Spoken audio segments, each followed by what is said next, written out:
Lazima timiza agizo kuu. Mathayo 28:18-20. Yesu akaja kwao akasema nao akawaambia, nimepewa mamlaka yote mbinguni na duniani. Basi enendeni mkawafanye mataifa yote kuwa wanafunzi, mkiwabatiza kwa jina la Baba, Mwana na Roho Mtakatifu, na kuwafundisha kushika yote niliyowaamuru ninyi. Na tazama, mimi nipo pamoja nanyi siku zote hata ukamilifu wa dahari. Twendeni kuhubiri, Baba, twende kuhubiri, haleluya, kazi iliyobaki, kazi iliyobaki, vijana twendeni kuhubiri, wote twendeni, mavuno ni mengi, wavunaji wachache. Twende sote kanisani, kazi iliyobaki.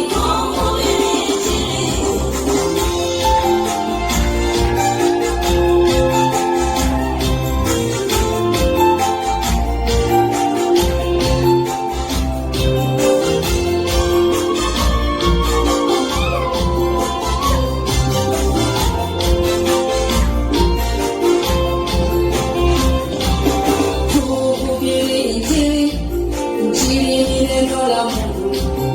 Nimefanya utafiti, watu huhubiri habari zao, wengine wanahubiri habari za wake zao, wengine huhubiri habari za waume zao, wengine huhubiri matatizo yao.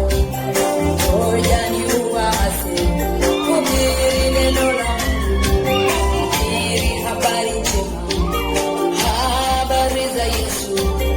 Watu wamjie Yesu wapate wokovu. Injili ni maisha, ukiwa nyumbani, hata sokoni. Usisubiri spika, hubiri Injili popote mama, popote ulipo, acha maneno yako, hubiri Injili. Usiseme watu hiyo ni mbaya, hubiri Injili.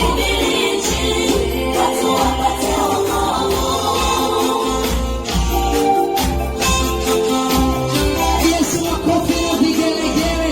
Hebu mwambie uliyekaa acha maneno haya, hubiri Injili. Huu ni muda wa kuhubiri Injili, ndio muda uliobaki katika kazi nyingine hapa duniani. Umesazwa kwenye wale walioondoka ili ulete wengine kwa Yesu, ili Yesu arudi kuchukua kanisa lake.